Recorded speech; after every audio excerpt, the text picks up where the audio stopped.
महाशिवरात्रि व्रत कथा। पौराणिक कथा के अनुसार पुरातन काल में एक शिकारी था जिसका नाम चित्रभानु था। जानवरों की हत्या करके वह अपने परिवार को पालता था। वह शिकारी एक साहूकार का कर्जदार था। कर्ज न दे पाने की स्थिति में साहूकार ने उसे एक शिव मठ में बंदी बना दिया। संयोग से जिस दिन उसे बंदी बनाया उस दिन महाशिवरात्रि थी। साहूकार ने इस दिन अपने घर में पूजा का आयोजन किया। पूजा के बाद कथा का पाठ किया। शिकारी भी पूजा और कथा में बताई गई बातों को ध्यान से सुनता रहा। पूजा कार्यक्रम समाप्त होने के बाद साहूकार ने शिकारी को अपने पास बुलाया और उसे अगले दिन ऋण चुकाने की बात कही। इस पर शिकारी ने वचन दिया और साहूकार ने उसे मुक्त कर दिया। शिकारी जंगल में शिकार के लिए आ गया। शिकार की खोज में उसे रात हो गई। जंगल में ही उसने रात बिताई। शिकारी एक तालाब के किनारे एक बेल के पेड़ पर चढ़कर रात बिताने लगा तो वहीं बेलपत्र के पेड़ के नीचे एक शिवलिंग था जो बेलपत्रों से ढक चुका था। इस बात का शिकारी को कुछ भी पता नहीं था। आराम करने के लिए उसने बेलपत्र की कुछ शाखाएं तोड़ी। इस प्रक्रिया में कुछ बेलपत्र की पत्तियां शिवलिंग पर गिर पड़ी। शिकारी भूखा प्यासा उसी स्थान पर बैठा रहा। इस प्रकार से शिकारी का व्रत पूरा हो गया। तभी गर्भिणी हिरनी तालाब पर पानी पीने के लिए आई। शिकारी ने धनुष पर तीर चढ़ाकर हिरनी को मारने की कोशिश की कि तभी हिरनी बोली कि मैं गर्भ से हूँ, शीघ्र ही बच्चे को जन्म दूंगी। तुम एक साथ दो जीवों की हत्या करोगे, यह उचित नहीं होगा। मैं अपने बच्चे को जन्म देकर शीघ्र ही तुम्हारे पास आ जाऊंगी, तब तुम मेरा शिकार कर लेना। शिकारी ने तीर वापस ले लिया और हिरनी भी वहाँ से चली गई।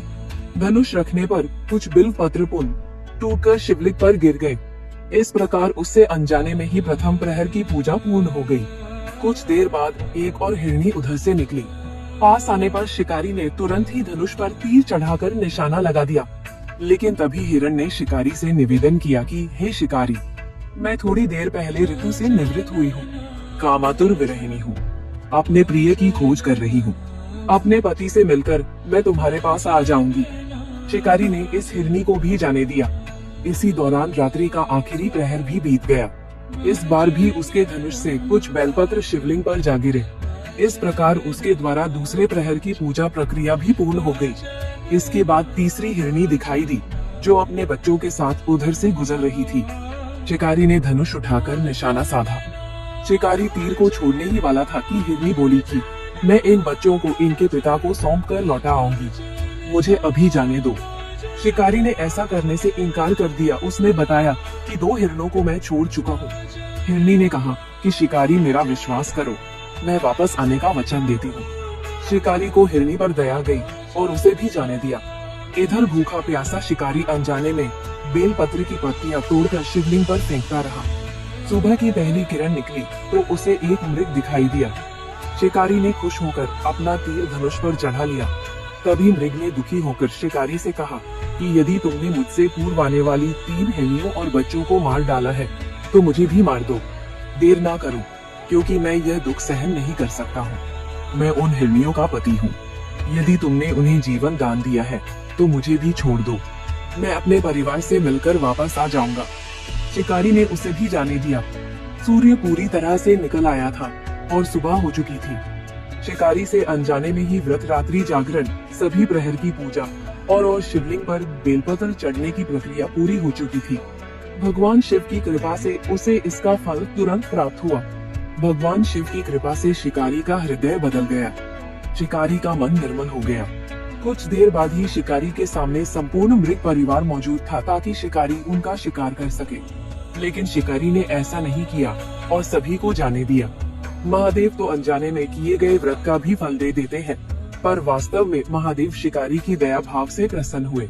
अपने परिवार के कष्ट कर का ध्यान होते हुए भी शिकारी ने मृग परिवार को जाने दिया। यह करुणा ही वस्तुत उस शिकारी को उन पंडित एवं पुजारियों से उत्कृष्ट बना देती है जो कि सिर्फ रात्रि जागरण, उपवास एवं दूध, दही और बेलपत्र आदि द्वारा शिव को प्रसन्न कर लेना चाहते हैं। इस कथा में सबसे महत्वपूर्ण बात यह है कि इस कथा में अनजाने में हुए पूजन पर विशेष बल दिया गया है। इसका अर्थ यह नहीं है कि शिव किसी भी प्रकार से किए गए पूजन को स्वीकार कर लेते हैं, लेकिन यह भी सच है कि भोलेनाथ जाने या अनजाने में हुए पूजन में भेद नहीं करते। वास्तव में वह शिकारी शिव पूजन नहीं कर रहा था। इसका अर्थ यह भी हुआ कि वह किसी तरह के किसी फल की कामना भी नहीं कर रहा था। उसने मृत परिवार को समय और जीवन दान दिया, जो कि शिव पूजन के समान है। शिव का अर्थ ही कल्याण होता है।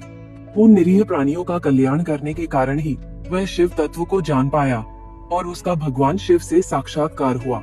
महाराष्ट्र के दिन शिकारी द्वारा पूजन की विधि पूर्ण करने के कारण उसे मोक्ष प्राप्त हुआ। शिकारी के मृत्यु होने पर यमदूत उसे लेने आए, तो शिव गणों ने उन्हें वापस भेज दिया। शिव गण शिकारी को लेकर शिव लोग आ गए। भगवान शिव की कृपा से ही अपने इस जन्म में राजा चित्रभानु स्वयं के पिछले जन्म को याद रख पाए और महाशिवरात्रि के महत्व को जानकर उसका अगले जन्म में भी पालन कर पाए।